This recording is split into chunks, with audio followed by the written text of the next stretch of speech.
Delfa, how are you today? Hi, teacher. Hi. Vamos a esperar 5 minutos más, ¿no, chicos? Para que tal vez se una más gente. Vamos a esperar 5 minutitos más Ok. para empezar la clase. Ok.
Okay, guys, we're gonna start. Por favor, chicos, si me ayudan compartiendo la pantalla, Verónica, Marcia, Alex, Erika, ayúdenme compartiendo su pantalla. Van a aceptar una tutoría que les puse.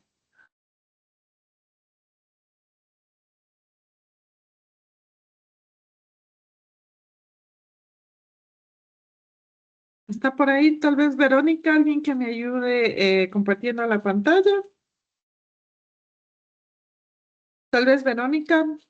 Sí, Ya. sí, un minutito. Compartir. Ya.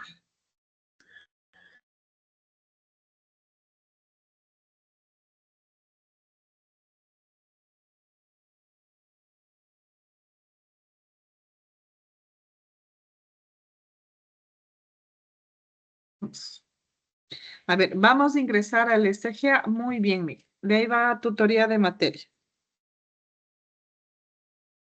Tutoría de materia. ¿Dónde?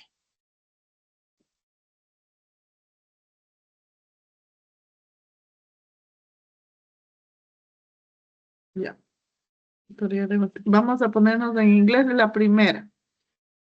No. Usted está en planificación, no. Tutoría de materias. Está el último. Solicitud de tutoría de materias.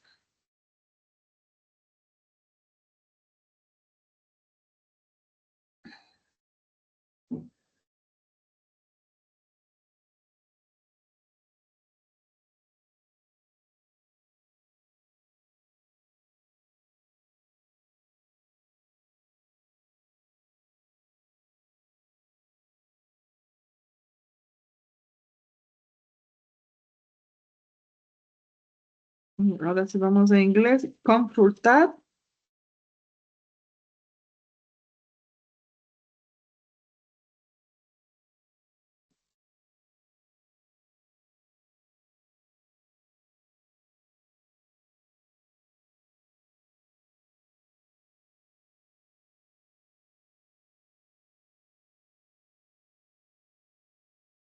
Ya. Ahí le ponemos confirmar.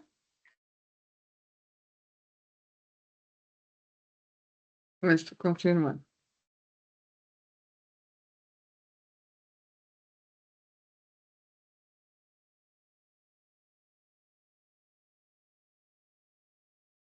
Listo. Ahí le ponemos atrás. Por favor, todos realizar la misma actividad que hizo ahorita Verónica, Gabriela.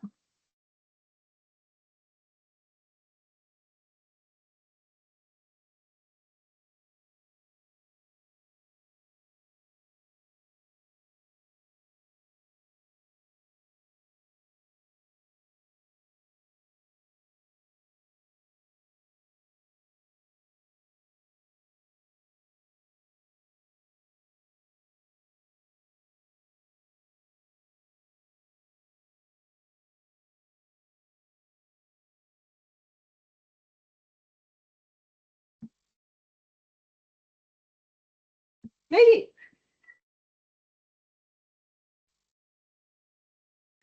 Ok. Jenny Pacheco está ahí conectada, tal vez.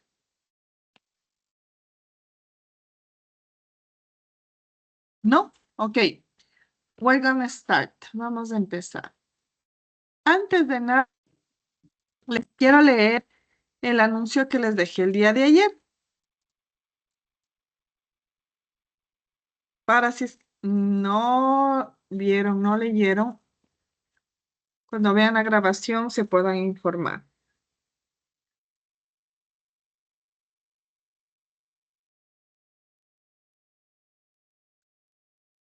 Información importante, recuperación de actividades y el examen final. ¿Sí? Buenos días, estimados estudiantes. Por favor, necesito que estén pendientes de sus notas. Algunas tareas ya están calificadas, foros. Las actividades que no realizaron a tiempo o las realizaron mal, ya voy a poner unos ejemplos, las podrán subir a partir de hoy lunes, o sea, el día de ayer les mandé. 5 hasta el miércoles 7 de mayo sobre 8 puntos, por ser actividades fuera de la fecha asignada. El examen final estará activo desde el día viernes 9 de mayo hasta el día domingo 11 de mayo, Día de la Madre. Ojalá no eran ahí para que le festejen, entonces pueden hacer el viernes mismo, el cual solo tendrá 2 oportunidades. Se tomará en cuenta la mejor nota. Son 20 preguntas y 50 minutos de duración. Cualquier duda me comunican por medio de Canvas. Sí, verán. Bueno, esto se está grabando, ¿no? En algunas tareas tengo una nota de 4. Déjenme ver, por ejemplo.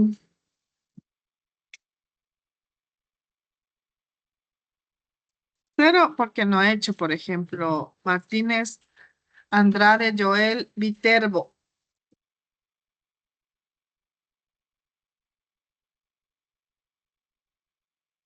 Él no ha hecho la tarea, por ende tiene 0, ahí está el 0. Entonces, él puede recuperar hasta el día de mañana, medianoche. Tengo una nota de 5 también, mire.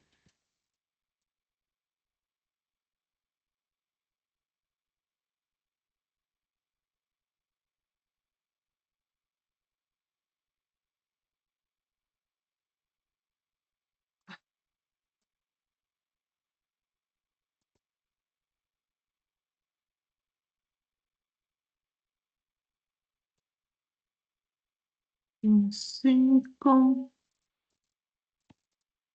Y toda tarea tiene un comentario, ¿no?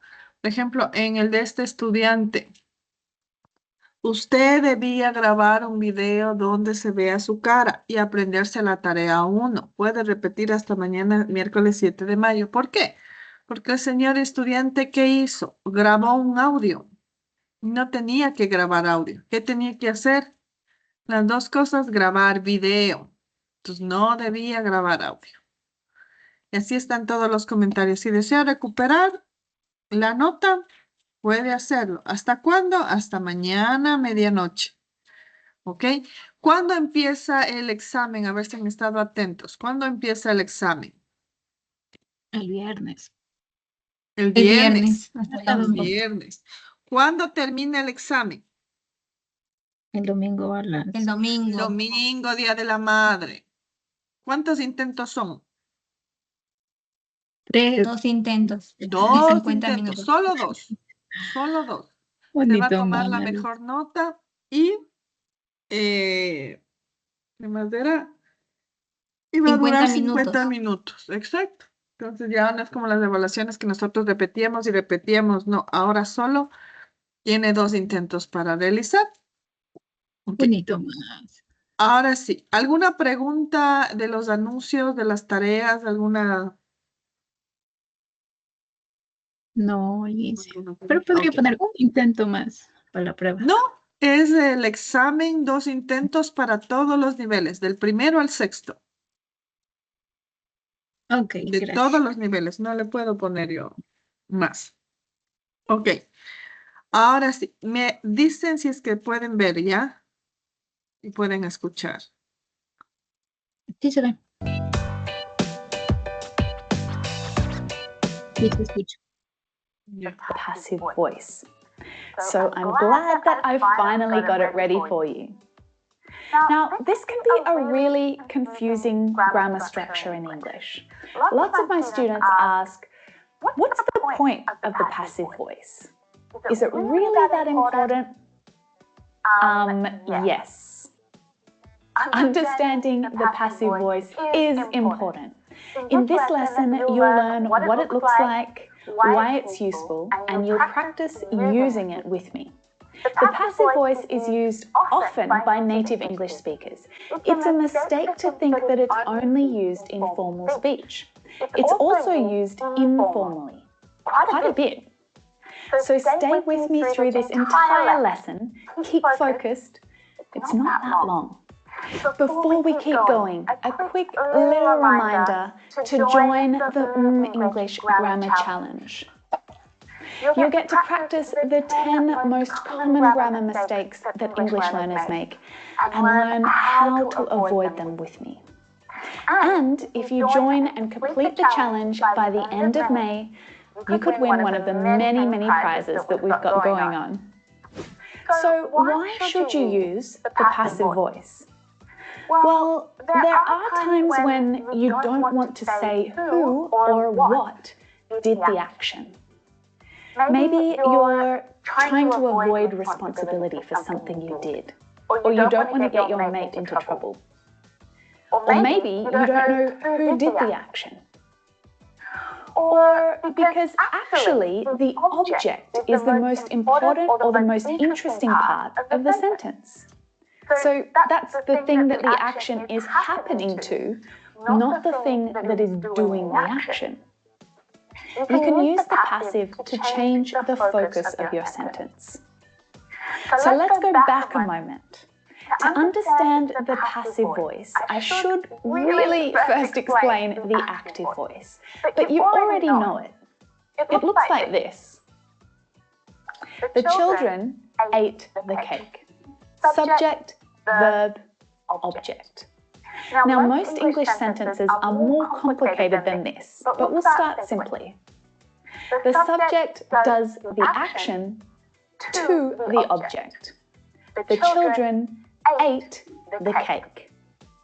Now, imagine that you left for work in the morning and there was a whole cake on the kitchen table. But by the time you got home, it had completely disappeared. You don't know who ate it. I mean, you could probably guess, but you don't know. Where is this cake? The cake was eaten by somebody. So the solution is to use the passive voice because we don't know who ate the cake. Now, sometimes we're just more interested in the object of the sentence rather than the subject. English speakers frequently use the passive voice. But this lesson isn't about English speakers. It's about the passive voice. It's the most important thing. So we can change it to say the passive voice is frequently used by English speakers. Now, you'll often read passive sentences in newspapers. When the journalist can't say who did something, maybe because they don't know who did it. It's also used in scientific reports and legal documents because the information has to be objective. So often there is no subject. Now, some other really common passive expressions that you already know. Be born. We don't say, my mother bore me on June 23rd, 1989. I was born on June 23rd, 1989. When your friend tells you about his new colleague, he won't say, people call him Tony. He'll say, he's called Tony, or he's named Tony. The Stand was written by Stephen King. The movie Deadpool was directed by Tim Miller. The national anthem was sung by Fergie. In all of these really common examples, you can see the structure of the passive voice. The be verb followed by the past participle. Huh? I thought we only use the past participle verb in the perfect tenses. Yeah, we do use it in the perfect tenses and in the passive voice. If you see the be verb followed by the past participle form, you know that this is a passive sentence. So let's go back to the first example to explain the form of a passive sentence. If our active sentence is the children ate the cake, the passive sentence is the cake was eaten by the children. The object of the active sentence becomes the subject in the passive sentence.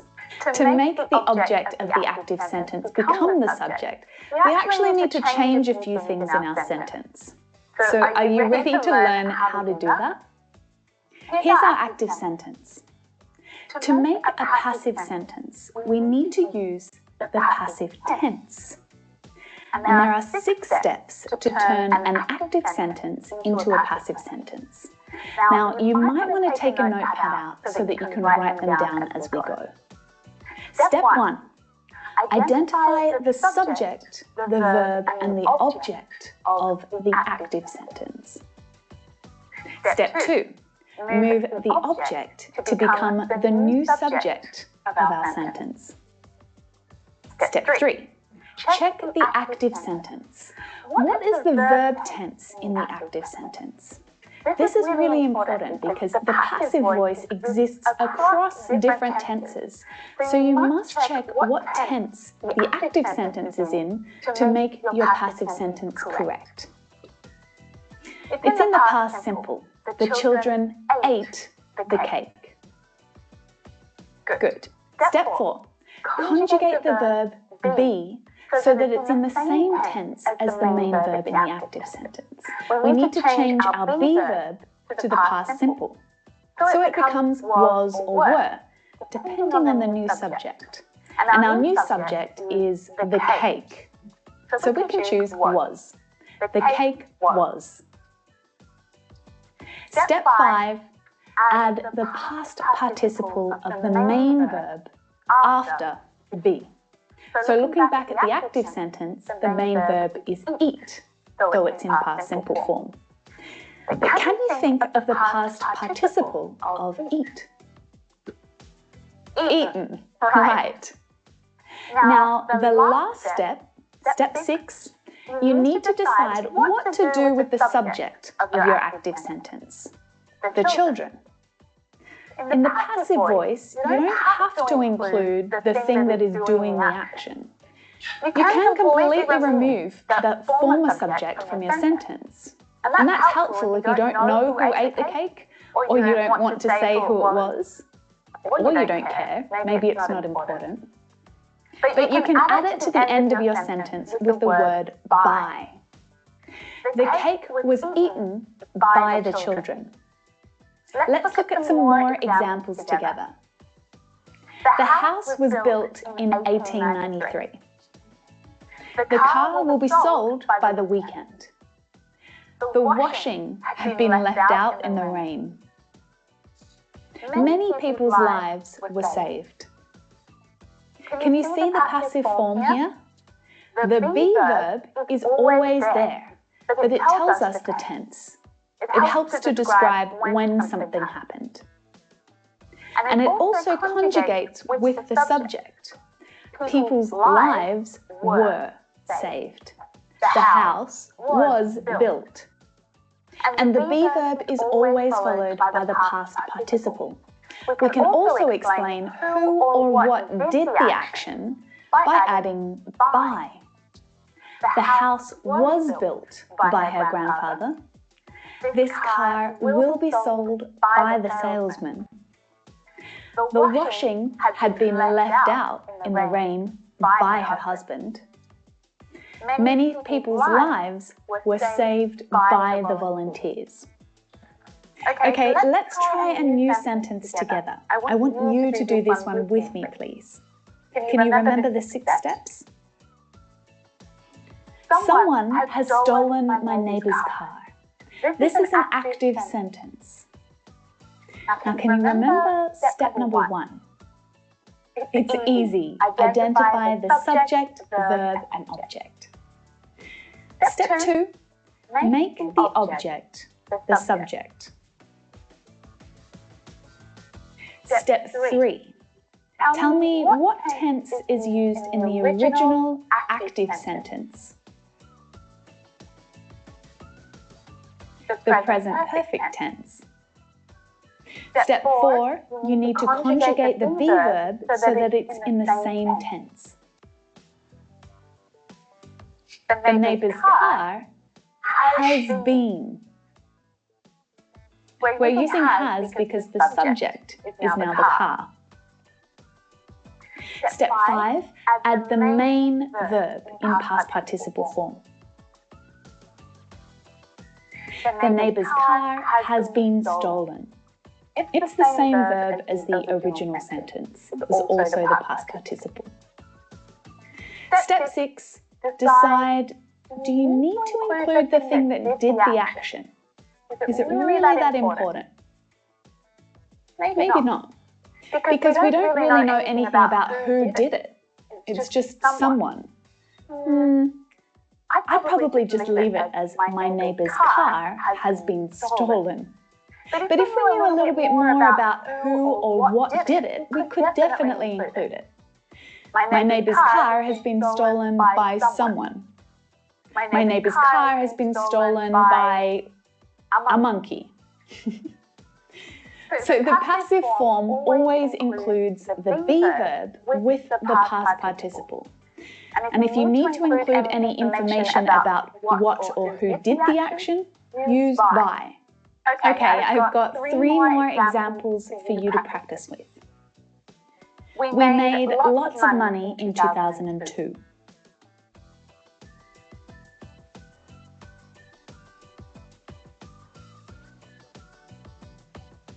Lots of money was made by us in 2002. I will clean the house on Monday.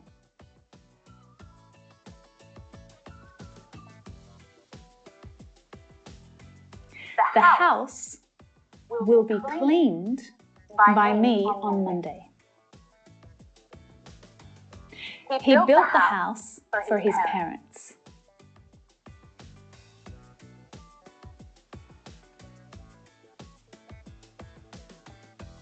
The house was built by him for his parents. Okay, now that's enough for this lesson. But there is actually a lot more to practice about the passive voice, like how to use the negative forms and questions, how to use modal verbs in the passive voice, how to include adverbs of manner to explain how something is done. But there is enough information right there for a whole new lesson, so I'll get to that. Practice your passive sentences in the comments under this video and make sure that you subscribe to the English channel. If you haven't already, just click that red button down there. Then I can let you know when I've got a new lesson ready for you. Don't forget to sign up to the English Grammar Challenge. You can do that right here. Sign up and complete the challenge before the end of May 2018 and you can win. There are t-shirts to give away, there are English courses and 5 chances to meet me on Skype for conversation practice. So come and join and improve your grammar with me. That's it from me today. I'll see you next week for another English lesson. Bye for now.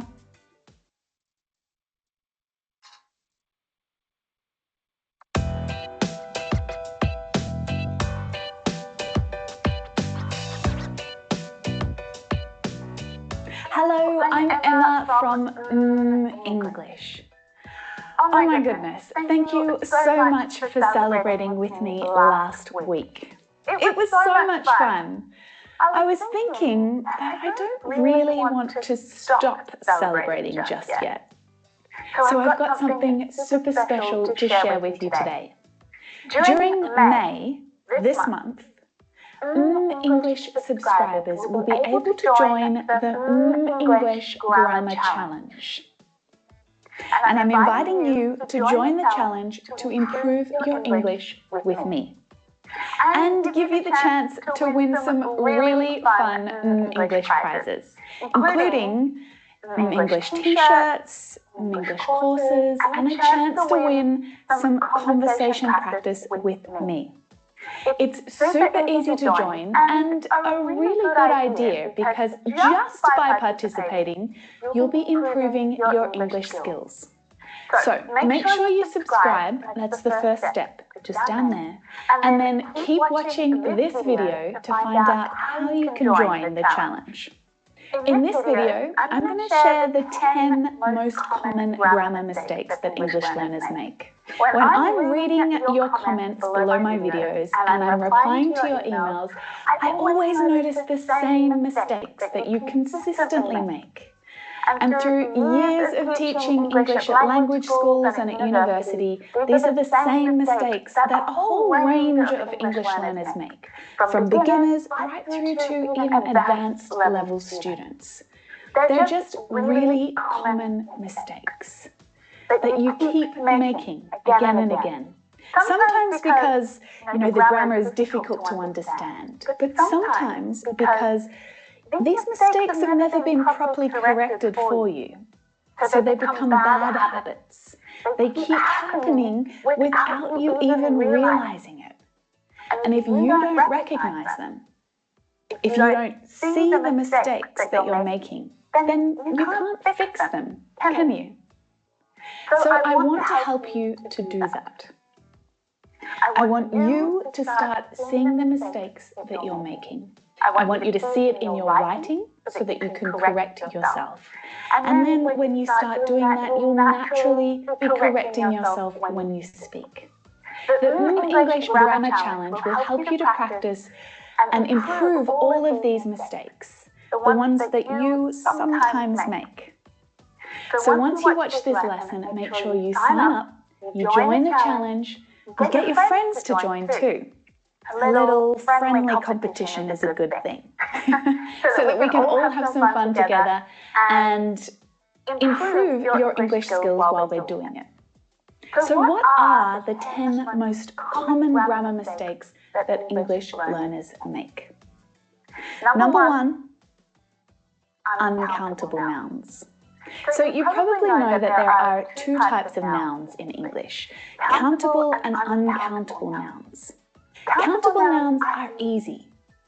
You can count them. And when there's more than one, the noun becomes plural. We add an S. 1 apple, 3 cars, 1 million subscribers. The noun becomes plural when there's more than one. And we can use the singular articles, a and an, when we're talking about just one of them. But uncountable nouns are different. They don't usually have a plural form.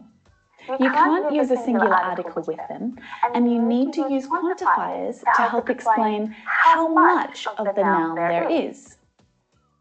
The way that you use uncountable nouns in English sentences is completely different to countable nouns. Let's just compare apple, a countable noun, and advice, an uncountable noun. I have an apple for you. I have a piece of advice for you. How many apples do you have? How much advice do you have? I have a few apples for you. I have a little advice for you. It's not just the noun that's important. The type of noun affects many other words in your sentence. So using the wrong words with the uncountable noun in an English sentence is a really, really common mistake. And it's easy to do without realizing that you're doing it.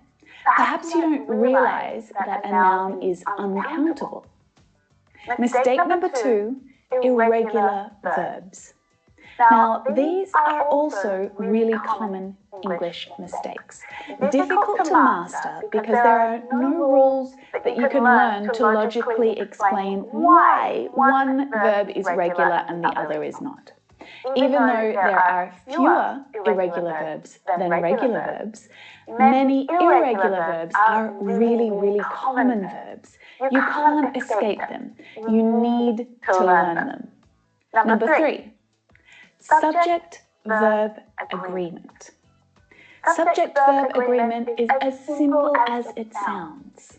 The subject and the verb in English sentences must agree. They must match. So why is it such a common mistake in English? Even my advanced English students sometimes make these mistakes as well. And it's simply because they've got into some bad habits.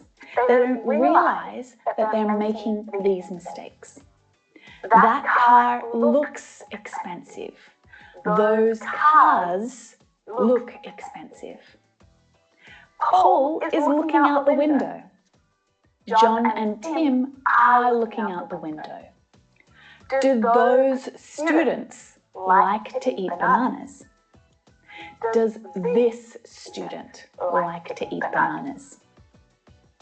These mistakes are very easy to fix. Bad habits can be fixed, but you need to see them. So I'll explain more about this in detail during the English Grammar Challenge. Common mistake number 4, auxiliary verbs. Yes, the 3 main auxiliary verbs in English: do, be, and have. They're very important, and learning a little more about them is going to help you improve your English grammar a lot. Because the relationship between an auxiliary verb and the main verb in an English sentence is very clear and simple. The auxiliary verb do appears in the simple tenses. The auxiliary verb be appears in the continuous tenses and also in the passive voice. And the auxiliary verb have appears in the perfect tenses. This is one part of English that is really consistent. So if you're making any of these mistakes, we can fix them easily. So join me for the challenge and learn more about auxiliary verbs and fix these common grammar mistakes. Mistake number 5, articles. Which one should you use, when, and why? Articles must cause the most headaches for English learners. The is the definite article. A and an are indefinite articles. The difference between definite and indefinite articles is the difference between talking about a specific noun and a general noun. If you asked me, can you pass me a pen? That means any of these pens, not a specific one. But if you asked me, can you pass me the blue pen? That only means this pen, none of the others. But sometimes you don't need to use an article at all. So it's easy to see why articles are some of the most common mistakes that English learners make.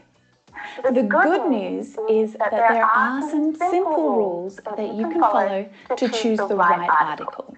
And I've got a few tips that I want to share with you during the challenge to help you learn a little bit more about articles and how to use them. Number 6, prepositions. Words like in, on, at, by, with, for, you get my point. These words, they help to give information about time, location, and direction in English. Just like articles, they also cause a few headaches. Sometimes the same preposition can have different meanings depending on the context. If your keys are in the car, the meaning is different to at the car. But if you're in school, the meaning is pretty much the same as at school. I had a coffee at Helen's, that means at her house. Or I had a coffee with Helen, that means we had a coffee together, but it could have been anywhere. These tiny little words can influence the meaning of your English sentence significantly. But they are a challenge because the rules and reasons for using them are not always clear. Plus, you could be thinking about the correct preposition that's used in your own native language, but they don't translate directly into English, and this can be a problem too. Anyway, to get them right, you need to practice, and that's exactly what we'll do during the challenge. Number 7. We're going to talk about word order in questions. So asking questions, giving answers, it's the basics of a great conversation in English, in any language really. But one common mistake is using the wrong word order when you're asking questions. We can go shopping this afternoon? What you are cooking for dinner? Word order in English questions is a common grammar mistake. I see it a lot and I hear it even more often. And another thing, different types of questions in English use different intonation. So getting the structure and the intonation right is important if you want to sound natural, like a native English speaker. The good news is that English questions are really consistent. They follow a clear structure. Question word, auxiliary verb, subject, and your main verb. If you remember these words in this order, your questions should always be correct. Mistake number 8, lucky 8, the present perfect tense. Now, this tense is a challenging one. There's the present perfect simple and the present perfect continuous. You can also use the words for and since with these tenses to help you express information about time. Now, the structure of a present perfect sentence is probably not the difficult part. You probably know that there's the subject, the auxiliary verb have, and the main verb in past participle form. But in the present perfect continuous, your past participle verb is been, and it's followed by a verb in ing form. Don't forget to conjugate that auxiliary verb depending on the subject. So it's confusing because this tense is about the past and the present at the same time. It connects something that happened in the past to the present moment. And there are a few different ways that this can happen in English.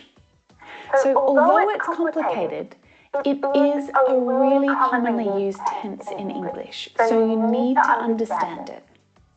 If you join the English Challenge, I'm going to explain how to use this tense in more detail and help you to practice using it as well. Another mistake. This is number 9. The difference between the past simple and the present perfect tense. Like I said, the present perfect is also about the past, which is confusing in itself, right? So why not just use the past simple to talk about the past? To understand when to use the past simple and when to use the present perfect tense, you need to think about time, finished time and unfinished time. Last week is a good example of finished time. It's complete, it's over. But this week is unfinished. It's an example of unfinished time. There's still more of this week to come. It's not finished yet. So expressions of time are really important when you're using these two different tenses. Yesterday, last week, last month, 1991, these are all examples of finished time. Time that's complete. So you would use the past simple. But when you're thinking about a time period that is unfinished, like today, this week, this month, my life, use the present perfect. Again, I'll go over this with you during the challenge. Lastly, mistake number 10. And I wonder if this is a mistake that you sometimes make. Not all the time, but sometimes. When do you use adjectives that end in ed and ing? There is a big difference between he looks bored and he looks boring. I am interested, or I am interesting. There doesn't seem to be much difference between these adjectives, but using them incorrectly in your sentence completely changes the meaning. Luckily, there are some simple rules to help you remember which one is the right one to use. Now, I want to help you improve your English, and fixing these 10 common mistakes is a really good place to start. So come and take the English Challenge with me. I'll explain all of these important English grammar points so that you can understand them, and then you'll be able to take a short quiz to check what you've learned. Joining the English Challenge is really easy. Step 1, just subscribe to this channel. To join the challenge, you must be an English subscriber. If you're not a subscriber already, just click that red button down there. Easy. Step 2, go to this website. To join, you need to sign up and pay $1. Also really easy. Step 3, complete the 10 lessons.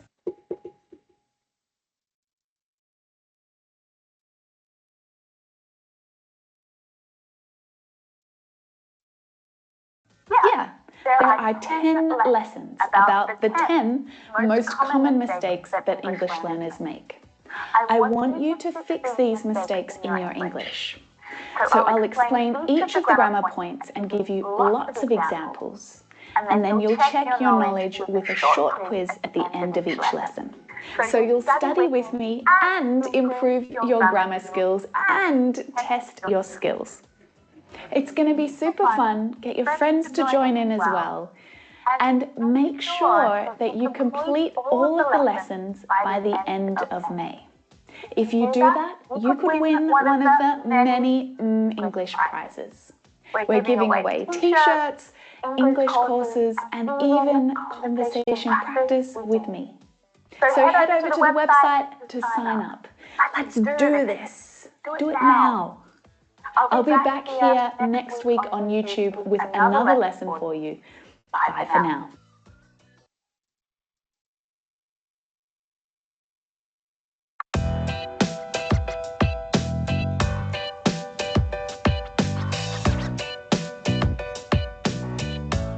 Hello, I'm Emma from English.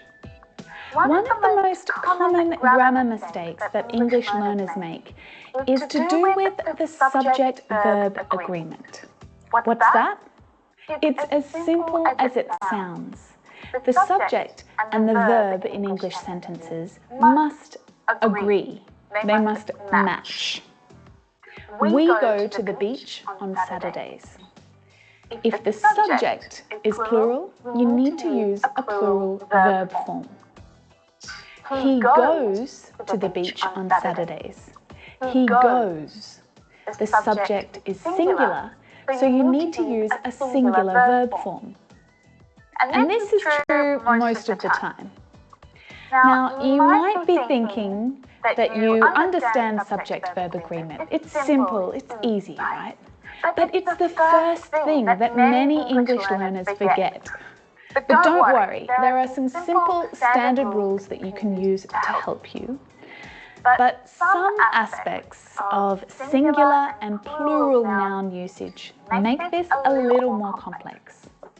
So that's why I'm going to teach you some tips to master subject-verb agreement in English. Before we start, I want to highlight that there are two main areas where subject-verb agreement can cause you problems. The first is in your writing. And it's important to know the subject-verb agreement rules and how to use them correctly so that your English writing is grammatically correct. The other is your speaking skills. Now, perhaps you feel confident that you know how to match verbs to their subject. But the challenge is making that clear when you're speaking. And sometimes you might not even know this is a problem for you. The final consonant sounds are so important to communicating clearly, but for many English learners, it's not that easy to do. Pronouncing the difference between do and does. Z. Now, if this sounds like you, then I want you to try and practice with me out loud during this lesson. Make sure you're hitting those final consonant sounds. Okay? Let's begin. In the present tense, nouns and verbs agree in opposite ways. When your subject is plural, you usually add s to show that it's plural, right? Car becomes cars. Baby, becomes babies. But when your subject is plural, you do not add an S to your verb. The cars look expensive. Our noun, cars, is plural, cars. Now, our verb agrees with our subject. The cars look expensive. Now, compare this to the car looks expensive. When our noun is singular, our verb needs to include an S. In these examples, the noun and the verb agree in opposite ways. But I can already hear you saying, what about if your subject is I or you? They're singular subjects, but they don't use the singular verb form. Yes, but they're an exception to the rule. Yes. Subject-verb agreement rules are different when your subject is in the third person singular. So that's when your subject is a he, a she, or an it. The subjects I and you are different. Even though they're also singular nouns, they take the plural form of the verb. And you just need to remember that. I like to go swimming. She likes to go swimming. Both of these subjects are singular, but the verb forms are different. Now, if there is an auxiliary verb, a helping verb in your sentence, like do or does in the present simple, or am, is, are, was, were in the continuous tenses, or have or has in the perfect tenses, then you need to think about your subject-verb agreement, because the auxiliary verb becomes the agreeing verb, the verb that agrees with the subject. The dogs don't want it. The dog doesn't want it. We're going to the beach. He's going to the beach. Anna and Tony have been driving for hours. Anna has been driving for hours.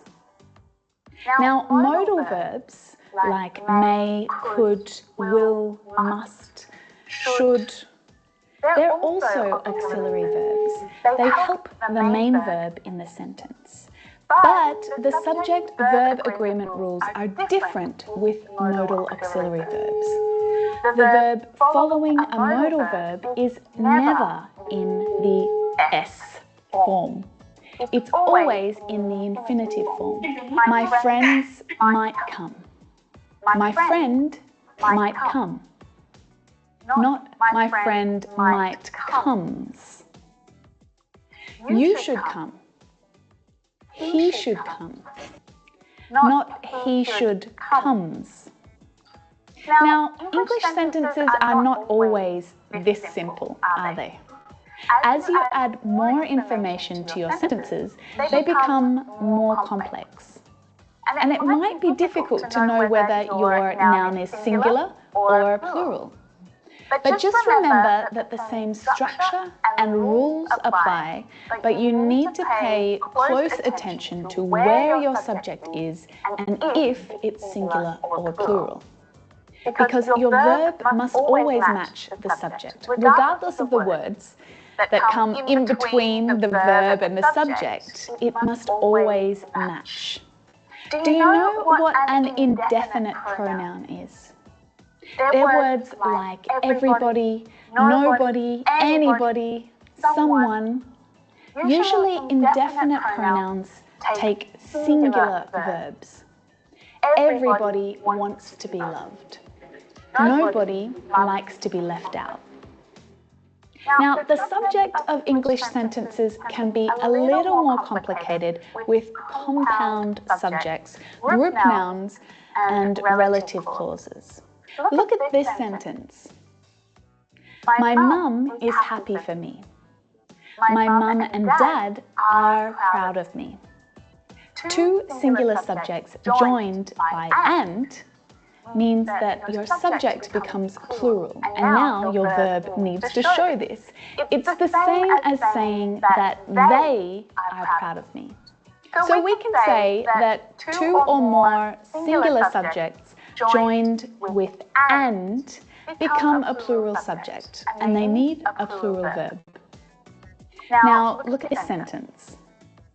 Peter or Paul is coming. Now in this sentence, the two singular subjects are treated as a singular subject because or gives us an option. We're not saying both. It's one singular noun or the other, not both of them together. We would say Peter and Paul are coming, or Peter or Paul is coming. Playing football is fun. Now, the same rule applies for gerunds and gerund phrases. When gerunds are the subject, they take the singular form of the verb. Waiting for the bus is annoying. But when they're linked by and, they also take the plural form. Meeting friends after work and going to the beach are my favorite things about living here. Okay, so what about group nouns? Single nouns that are actually groups of people or things. Club, team, company, family, crowd, class. They can be either singular or plural, depending on the meaning of an individual sentence. This is because they can describe the individuals in the group, and since there's more than one, it must be plural. But it's also possible to use these nouns as a single group when you're referring to the group as a whole. Then they're singular. So they can be a little tricky. For example, the team is organising the event. So this is referring to just the single unit. It's a singular noun. So we need to use the singular verb. The team are meeting today. So the members of the club are meeting together, using the plural form of the verb. The teams are meeting today. So when used plurally, this means that there are many of the individual group nouns. There are more than one team, or family, or club. And don't forget that some nouns look like plural nouns, but they take a singular form. For example, news. It seems plural because of the S, but we need to treat it as a singular noun. You need a singular verb. The news is interesting. Of course, any uncountable noun is treated this way too. So don't say the furnitures are comfortable. Say the furniture is comfortable. Okay, let's keep going. We're getting a little more complex now. Sometimes the subject is tricky to find in English sentences. It's not always before the noun. Subjects and verbs change positions in English questions, so you need to make sure you identify which is the subject before you choose the verb form. What are the steps we need to follow? In this sentence, the steps are the subject and the verb is are, because it's plural. There are many plants in your garden. There is a plant in the bathroom. Look at this sentence. The car, which belongs to my brother, is not very clean. Relative clauses can make it difficult to locate the subject and the verb. Noun phrases also make this difficult, where a group of words act as a noun. The new features of the car are impressive. The features are the subject. It's plural, so it needs a plural verb. The more complex that your sentence becomes, the harder you need to look for the subject and the verb and make sure that they agree. Whew, that was exhausting, wasn't it? You might need to go for a walk now to let all of that sink in, or watch again. I'm sure that some of this lesson was good revision for you, but perhaps you learned a few new things about subject-verb agreement too. I hope so. If you love this channel and you enjoy my lessons, please subscribe just here and let me know in the comments what type of lessons you'd like me to make in the future. And keep watching! This playlist here will help you to practice your pronunciation and learn more about silent letters in English.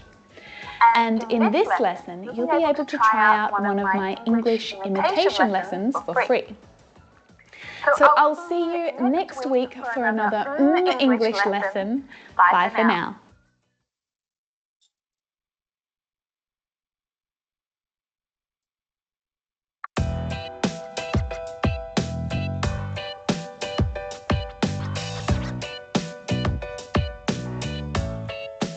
Hello, this is Emma from English. This English lesson is all about auxiliary verbs, or you might recognize them if I say helping verbs, verbs that help the main verb in an English sentence. So why are they so important? Knowing a little more about auxiliary verbs will help you to improve your English grammar. Because the relationship between an auxiliary verb and a main verb is very clear, plain and simple in English. The auxiliary verb do exists in the simple tenses. The auxiliary verb be exists in the continuous tenses. And the auxiliary verb have exists in the perfect tenses. Now, before we do anything else this lesson, just stop for a moment and think about this, because this information is golden. It's really valuable information. As you're checking your writing after completing an IELTS exam or checking an email before you send it to your customers, these simple reminders need to be in your mind. Now, auxiliary verbs are a really interesting part of the English language. There's quite a few things that you need to know about them. About grammar, about pronunciation, about writing, about speaking. So I want to make 3 things clear to you first. There are 3 main auxiliary verbs in English: do, be, and have.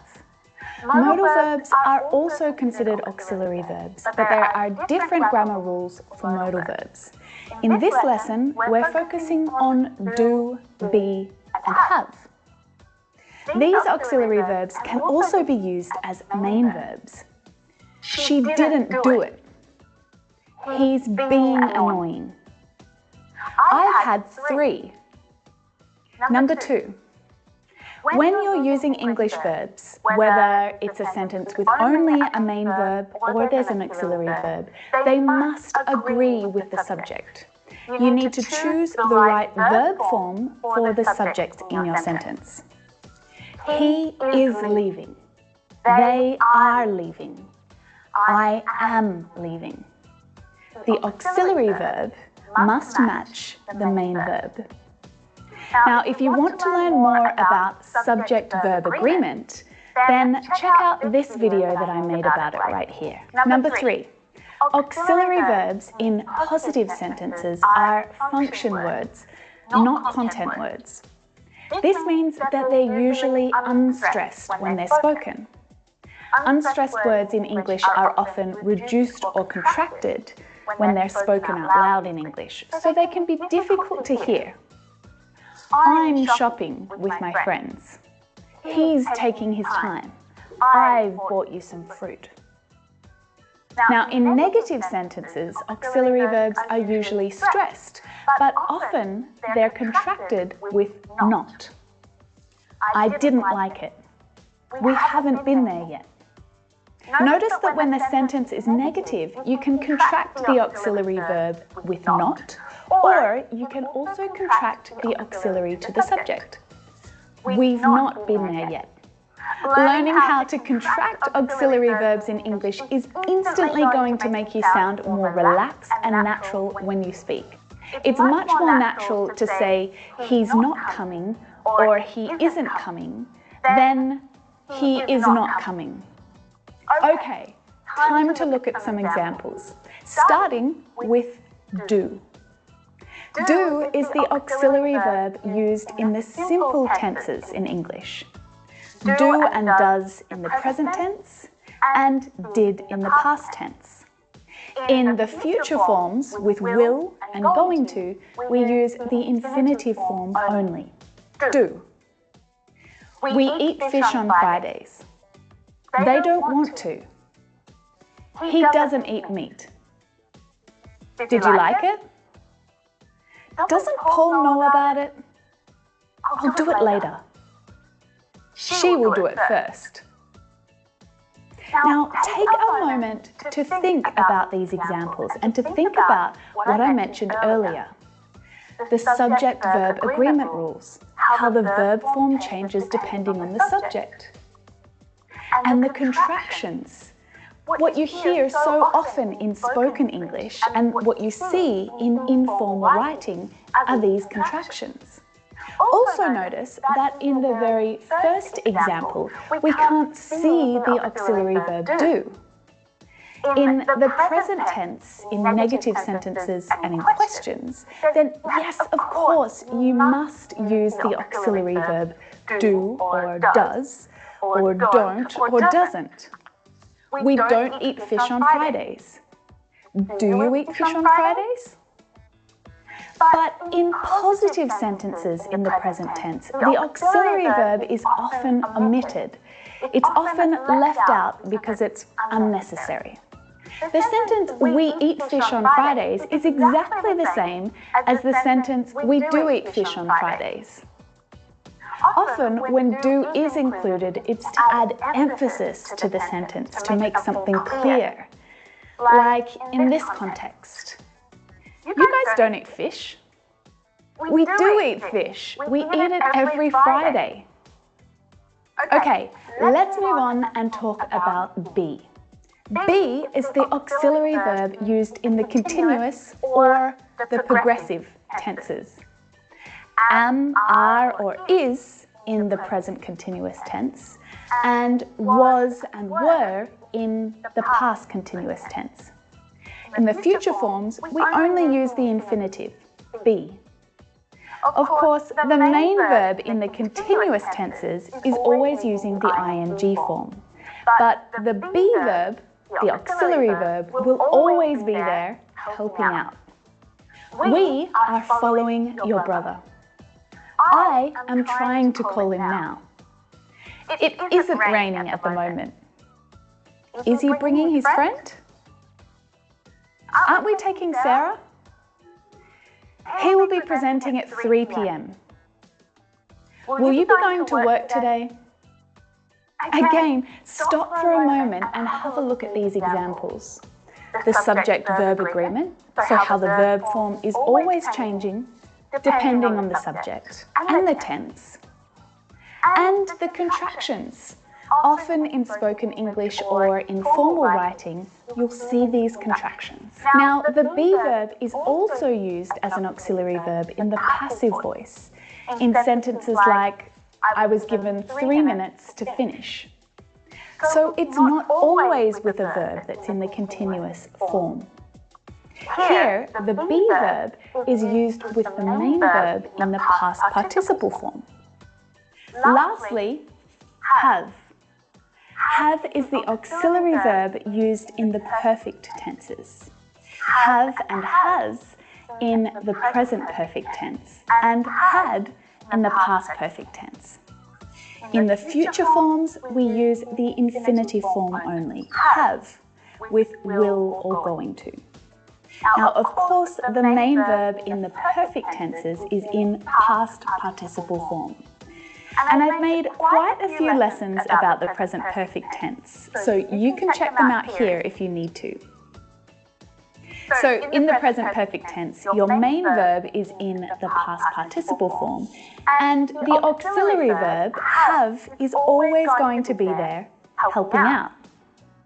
Kate has taken the car. We have tried it many times. It hasn't arrived yet. Have they brought the umbrella?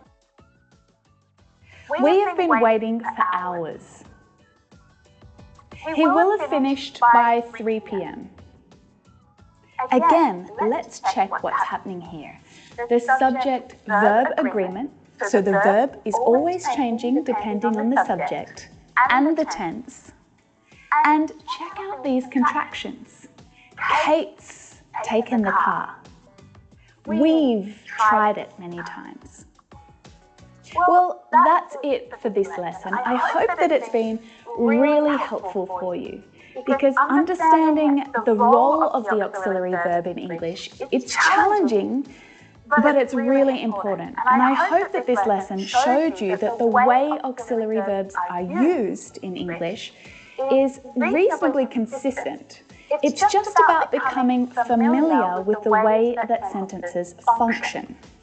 As always, if you enjoyed my lesson, please subscribe by clicking the red button right there, and make sure that you're notified when I upload a new lesson. To do that, click the bell button just here as well.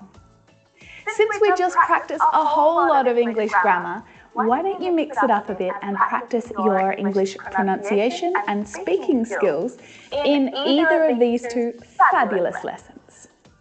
Thanks for watching, and I'll see you next time. Bye for now.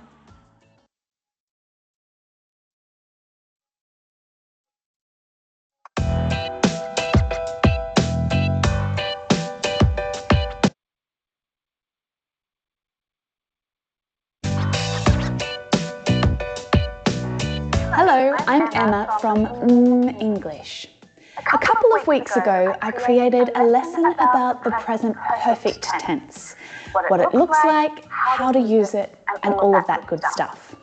I talked about when to use the present perfect simple tense and when to use the past simple tense.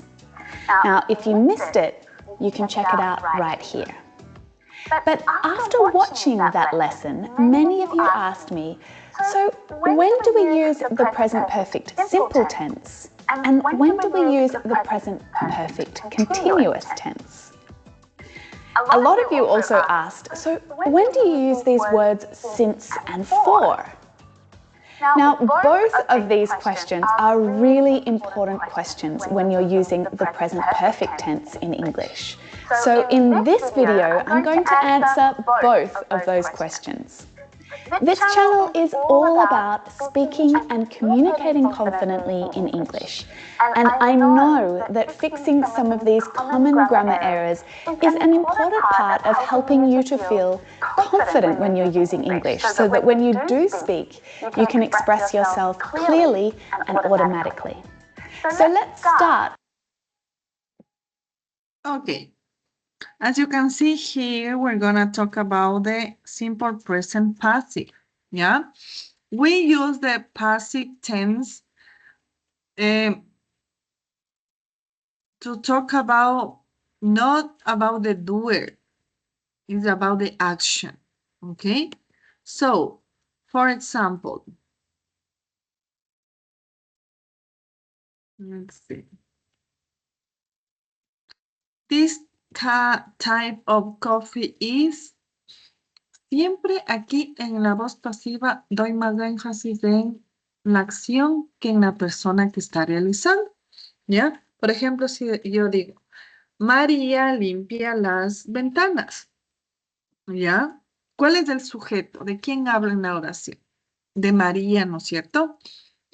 Limpia las ventanas es un verbo, ¿ya? So we're gonna do next.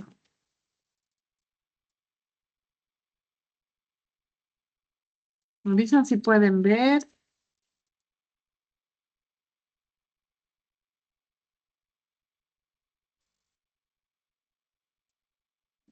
Ya. Here we have an active voice.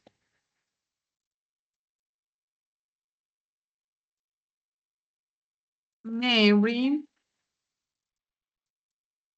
cleans the windows, right? Aquí, ¿quién me ayuda? ¿Quién es el sujeto? ¿De quién habla en la oración? Mary. Very De good. Mary. Perfect. Entonces el sujeto es Mary. What is the verb? Cleans. Very good. Esto es el verbo. ¿Cuál es el objeto? El objeto siempre va a estar al lado del verbo y respondo las preguntas. Window. ¿Qué? ¿Limpia qué cosa? Ah, las ventanas. Entonces esto Ventanas. debería ser el objeto. ¿Ya? Esta es una oración de voz activa. ¿Por qué? Porque aquí más importa el doer, la persona que hace la acción. María limpia las ventanas. ¿Ya? María es el sujeto. Clean es el verbo. Object son las ventanas. ¿Qué me dice en la voz pasiva? Como vimos en el video. La voz pasiva aquí no es importante la persona. ¿Ya? It's not important the doer. No. No es importante el que hace, sino la acción. ¿Ya? ¿Cómo de esta oración activa yo le puedo pasar a la voz pasiva? ¿Ya? Necesito. Este es el objeto de Windows, ¿no es cierto? Ya. Este es el objeto.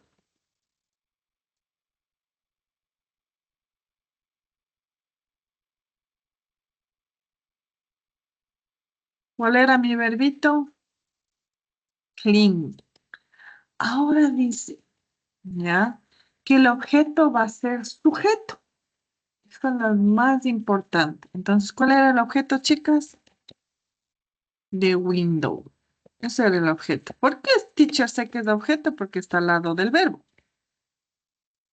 Responde a la palabra que. De window. Como es plural, ¿es singular o plural? De window. Plural. Plural, son varias Tiene ventanas. la S. Como es plural, ¿va is o va are? Are. Are. ¿Ya?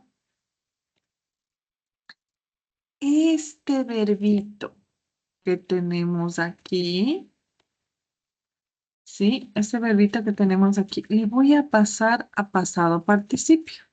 Como es un verbo regular, le pongo clean.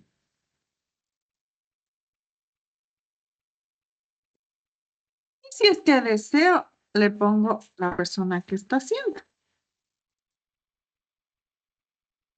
¿Qué me dice? María limpia las ventanas. Voz activa. Desde aquí importante el doer, la persona que hace la acción. Entonces, ¿qué caso, María? Pero en la voz pasiva lo más importante es el objeto. Las ventanas son limpiadas por María. Aquí no es importante quién. Hasta no le puedo mencionar, le puedo omitir el María. No le puedo dejar aquí. Ya, ahí se acabó. Entonces aquí lo más importante es el objeto, que pasa a ser ahorita sujeto. Las ventanas son limpiadas. ¿Por qué? Ni sabemos, no nos interesa tampoco. Si es María, Juan, Pedro, we don't know. The doer is not important in the passive voice. No es importante el que hace la acción, sino propiamente el objeto. Ok. Do you have any question? ¿Alguna pregunta?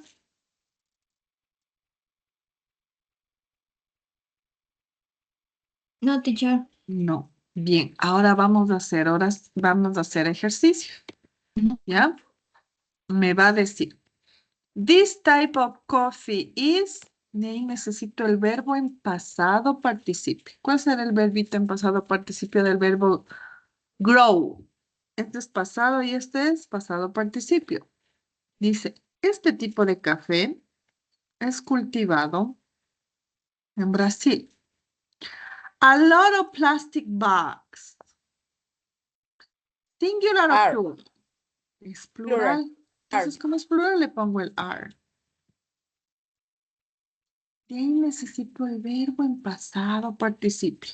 ¿Qué será? Recycle. Recycle. Recycle. Muchas bolsas plásticas son recicladas. No sabemos por qué. ¿Será por María, Teresa? No sé, no me importa. Pero sé que estas son recicladas.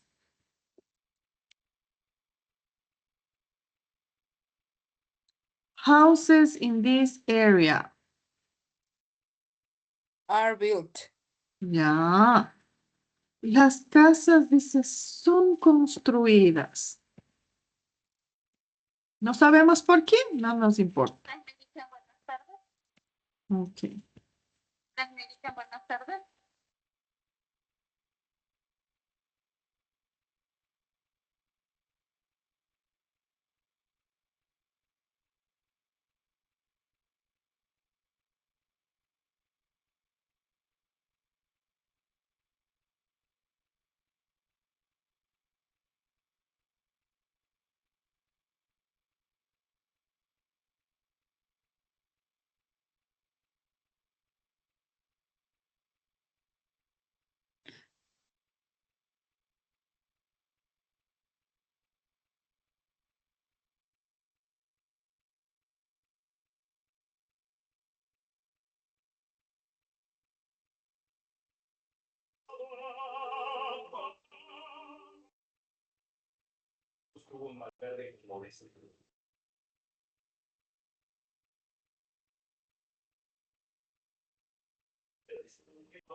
Entonces me lastimó el caballo, estaba cerca, así, sí me dijo eso.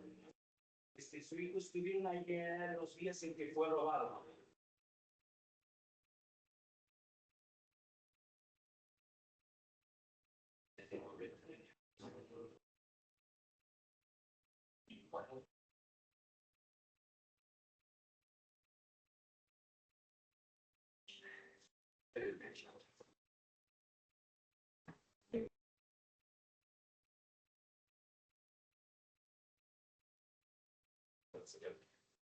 Señor, ¿usted fue a la casa de los señores Iturralde? ¿Eso fue como eso? Sí, señor. Ahora, se quiere aclarar de una vez, me tiene que decir la verdad. Entonces sea directo. Pregúntale si no hizo por la herencia de su padre. ¿Cuál padre? Si soy un sustituto, no era mi padre, como ella tampoco es mi madre. Me refería a don Leopoldo. ¿Y de dónde me sacó? ¿Qué? Soy hijo del vecino.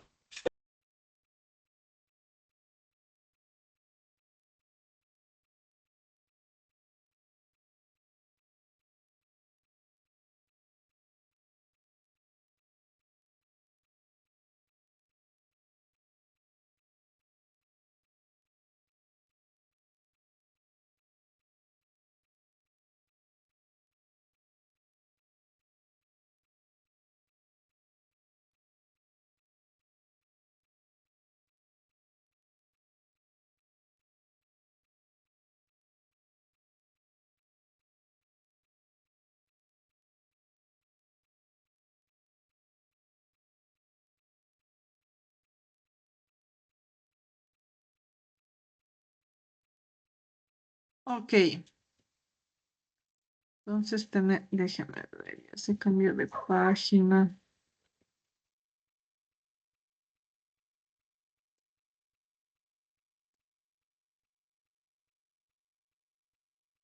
Ian, ¿ya?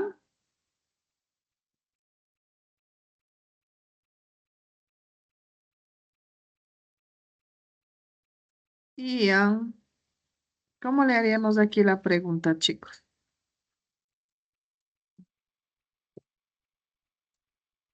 Y será. Is played in South Korea. Is diet. No.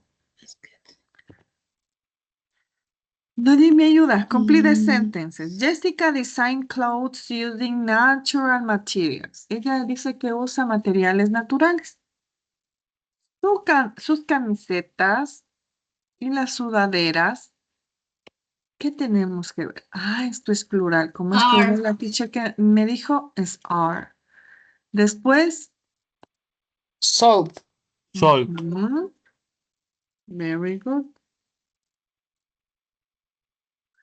Sold. Ya. Bien.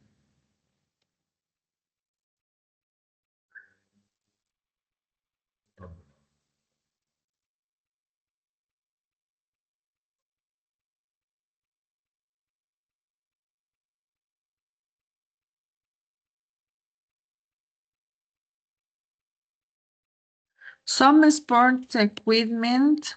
Ya tengo que. Sports equipment. Doesn't. Not really. It's not. It's not. Or Okay. doesn't. ¿Será este? Veamos.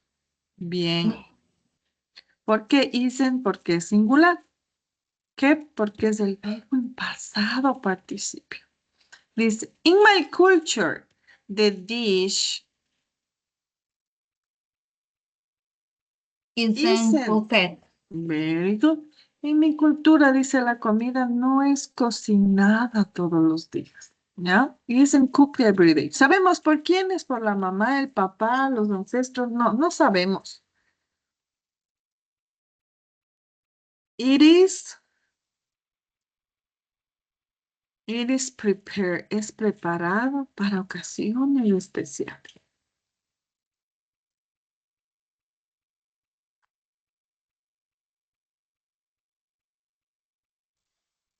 Visit.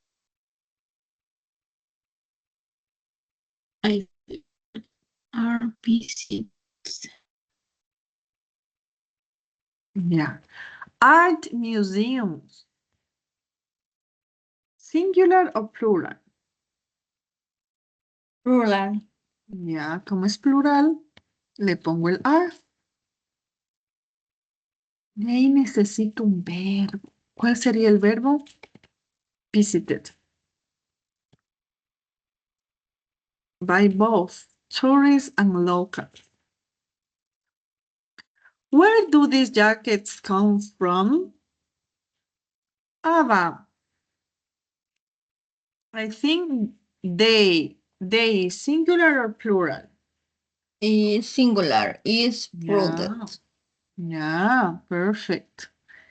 They are produced. ¿Por qué le pongo el are? Porque es plural.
Or school buses.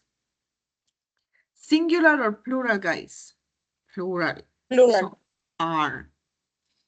¿Qué me dijo la teacher después? Un verbo en Verb, pasado driving. participio. Driving. Después, No hay. Amazing. Solo en una nos equivocamos. Que no me ayudaron. Ya. Vamos a escuchar. Me avisan si es que podemos escuchar, ¿ya? Who teaches foreign languages in your son's school? Who teaches foreign languages in your son's school? Ya. Manuela, I know for sure Japanese. Singular o plural. Teaches. Ya.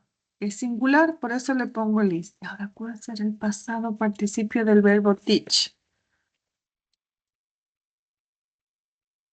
T-A-U-G-H-T. Are taught. Is taught. These days, most clothes. Are. Yeah. ¿Cuál es el verbito que me da?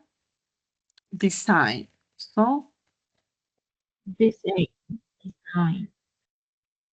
very good.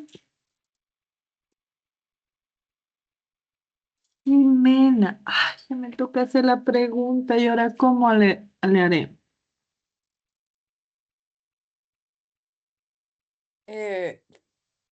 Primero el verbo. Is. A ver, is this bowl made of plastic? Is. Me va a salir mal porque no tengo la... Ah, sí, se me salió bien. ¿Es esta bolsa hecha de plástico? Made of plastic. These artificial flowers look real. They are so beautiful. Where can I buy them? ¿Dónde las puedo comprar? Tamara. I agree. So.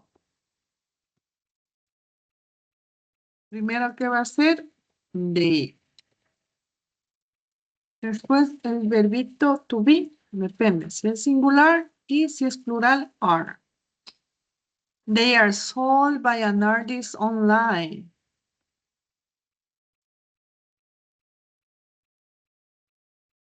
In the United States, my groceries are packed into plastic bags by the store clerks. In the United States, my groceries are packed into plastic bags by the store clerks. Again. In the United States, my groceries are packed into plastic bags by the store clerks. I heard that in some countries, plastic bags to you for free. You have to pay a small for every bag you take. I think that is a good idea. So, plastic bags, singular or plural? Plural, right? Porque tenemos la S.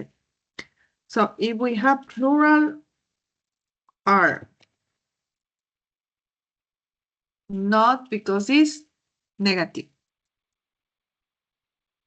What is the past participle for the verb give? Given.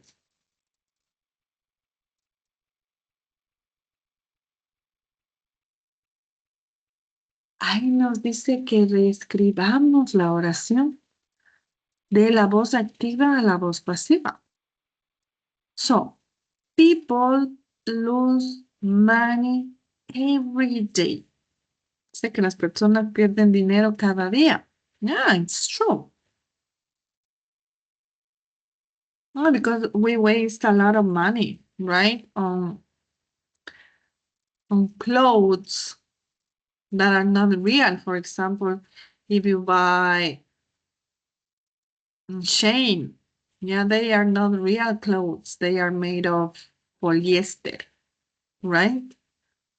Ay, teacher, es que cuesta $1, $2, so I'm gonna buy those kind of clothes. No, está haciendo mal al planeta, pues está gastando el dinero en cosas que no le van a servir, porque no son de algodón, ¿no es cierto? So, People lose money every day. So people is the doer, yeah, of the action. Lose is the verb. Money is the object because money is the answer of what? What people lose? Money. Every day. So, first of all, I need to write the object that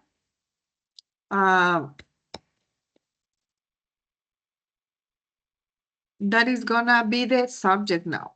Yeah. El dinero. Singular or plural? Singular is. What about the verb lose? That means perder. Lose. What is the past participle of the verb lose? Lost. Money is lost by people every day. Aquí no es importante el doer, es importante. ¿Qué es importante aquí? El objeto, el dinero. El dinero que es perdido cada día. So money is lost by people every day. Products in bottles. Yeah. By customers in our store more often than products in plastic bottles. Products in glass bottles. Singular or plural? Are both. Perfect. Ahora me da el verbito buy. So what is the past participle of the verb buy? Bought. Excellent. Okay. Now, guys, por favor, no se olviden de ayudarme aceptando primero la tutoría. Ya. Otra cosa. Le vuelvo a repetir lo que le dije antes. Hay personas que han hecho mal la tarea 1. Han hecho en vez de video una grabación de audio. Están leyendo. Algunas personas que tienen 5. Tienen una persona que tiene 0. Mire esta persona que tiene 0. ¿Cómo va a ser en inteligencia artificial? Yo veo todos los videos, chicos. Toditos los videos. Entonces usted no me puede decir, no, que la teacher ve al ojo. No, porque pongo en los comentarios de cada uno porque tiene esa nota. Mira. No es para hacerle quedar mal a la chica, no vamos a ver ni el nombre de ella.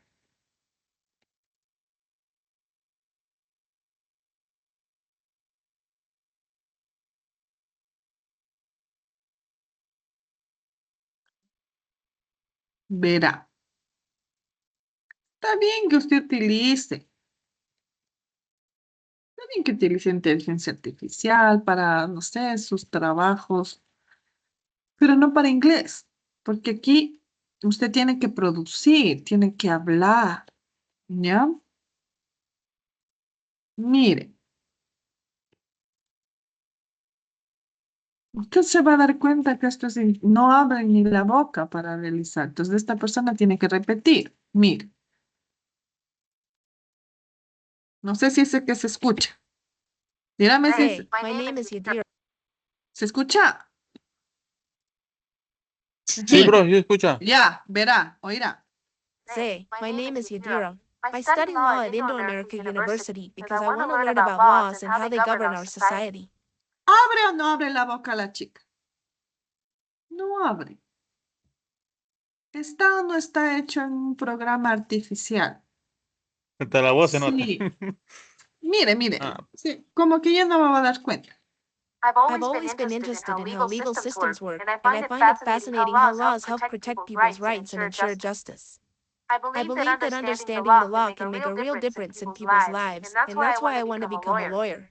I enjoy reading about legal cases, analyzing different situations, and finding solutions to complex problems. My goal is to use my knowledge to help others, whether it's in the courtroom or through legal advice. If you want to be a teacher, lawyer, or psychologist, You need to. You must be a good communicator. As a lawyer, you must be able to clearly explain complex legal concepts to clients or judges, and as a teacher or psychologist.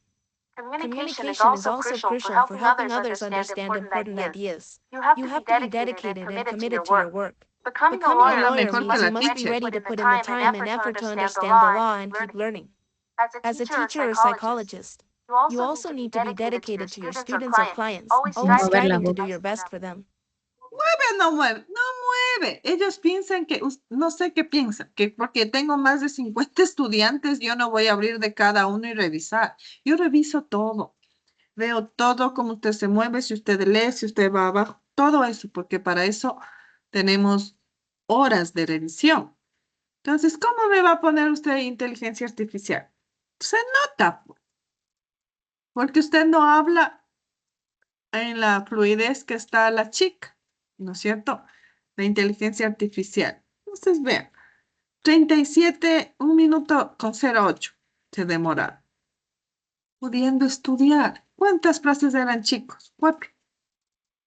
Que estudiaba, porque estudiaba, que se necesitaba para estudiar lo que usted está siguiendo. Y la cuarta era,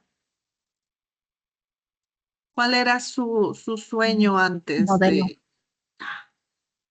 4 oraciones. I'm my role model.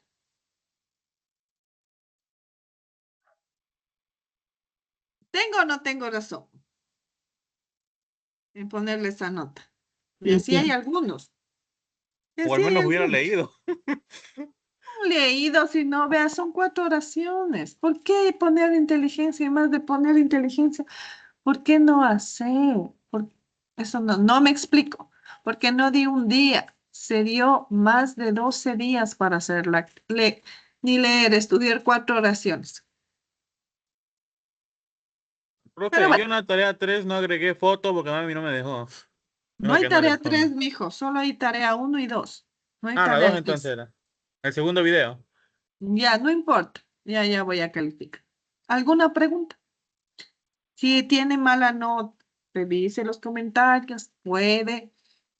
Eso se trata del modelo socioformativo que usted pueda recuperar. ¿Sí? Profe, ¿y para cuándo estarían calificadas todas las tareas? Ya máximo ahora.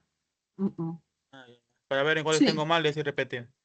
Sí, pero las menos que tiene es 7.5, o sea, no se les va. Pero ya cuando usted me hace inteligencia artificial y hace grabaciones en vez de video, ahí sí va a tener baja nota. Pero si usted ya está consciente de que no ha escogido inteligencia artificial y tampoco ha hecho una grabación de audio, puede estar tranquilo que va a tener una buena nota.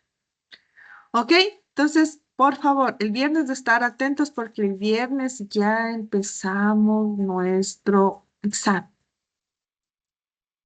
Hasta el domingo, Día de la Madre. No dejará para el Día de la Madre el examen. No va a festejar a su mamá, la dicha. ¿Va a haber examen? Las personas que tienen mamá.